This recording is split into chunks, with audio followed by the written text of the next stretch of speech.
But we have to leave behind this last year. It's done. It's over. And it goes into the annals of history that you possess. And so God, let us leave off this year and maybe press forward in the new year. Do we want to drag into the new year stuff that God's like, just let that thing, stop it. Don't drag that into a new year. Why? It doesn't affect God. It affects you. This one thing I do, forgetting what is behind, and straining towards what is ahead. So you gotta live, straining towards what is ahead. We rejoice in the things that God did. Right? You understand what I'm talking about? You rejoice in the victories, but you don't live there. But you can remember them. Yes, sir. You can remember that God did this. What he's saying not to remember is what they did to you. Right, man? Come on. That's good. Come on. That's not what we want to remember. What we want to remember is what God did for us. God helped us. God gave us victory. God did something in our lives. That is what we want to remember. Right? Good. All of you have a great future in God if you want it. But if you keep living in the past, it's hard to ever see what God could do for the future. Let go of the failures.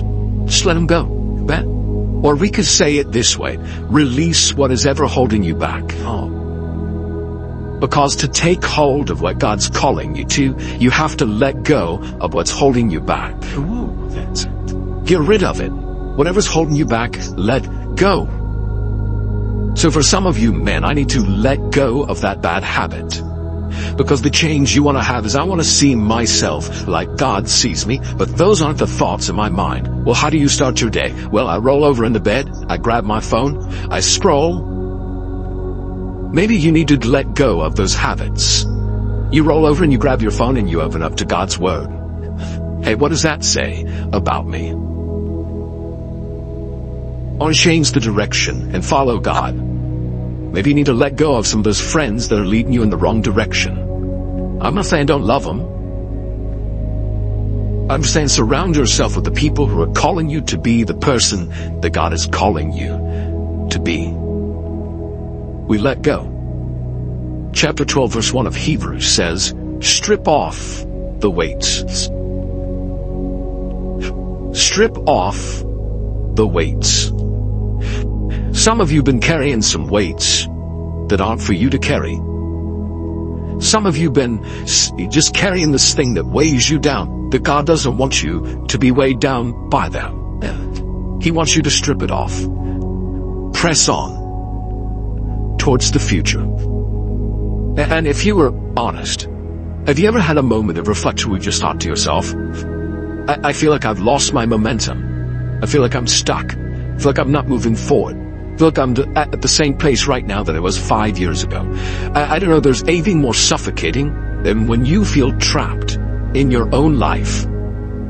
Because how do you escape the prison of you? And God actually gives us a solution. He gives us a way forward. He says you need to strip every weight that slows you down. So sometimes that weight may be your fear. Sometimes it may be your self-doubt. Sometimes that weight is very, very tangible. You are simply bringing the wrong people into your life. Sometimes the weight that slows you down are the people that you choose to have in your life. The people that are informing you, that are shaping your identity, and that are limiting your capacity and performance and mission forward.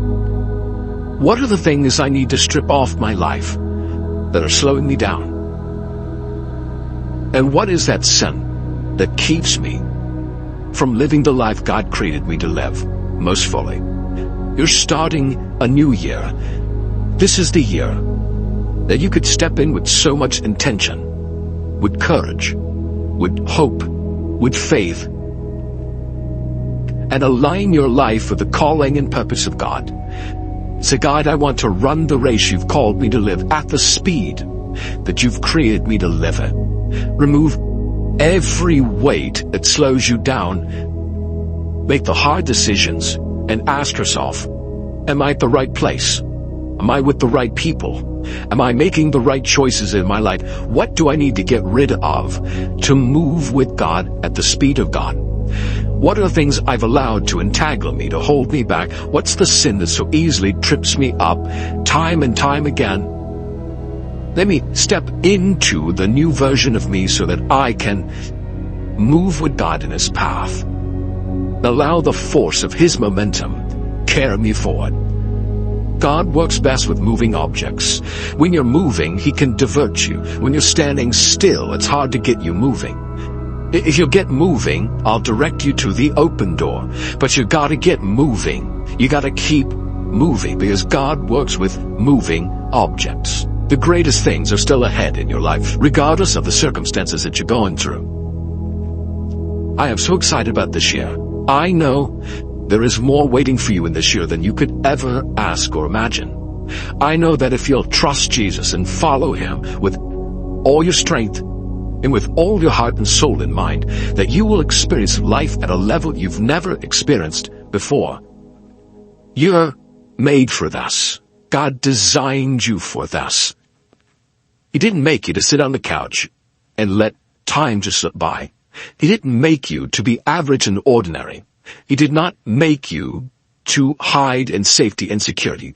God designed you for the race. He designed you for the battle. He designed you for the struggle.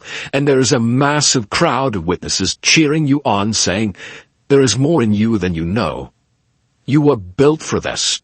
You were born for this. You were made for this. Now it's time to run. You may be listening right now, and you know that your life is not what you were created to live. And maybe you've struggled to try to change the course of your life or the direction of your life, but nothing seems to work. And by the way, that's why Jesus came. Jesus came so that you could live this life fully, wide open, running at full speed, experiencing the fullness of life, being fully alive every day of your life. But it begins by entrusting your life to Jesus. And you trust Jesus with your life. You understand that it's God who can break the weight of sin in your life. It's God who, and God alone, that can bring forgiveness into your life. It's God who can give you the freedom you've longed for in the future that has been waiting for you. But you just have to keep moving forward.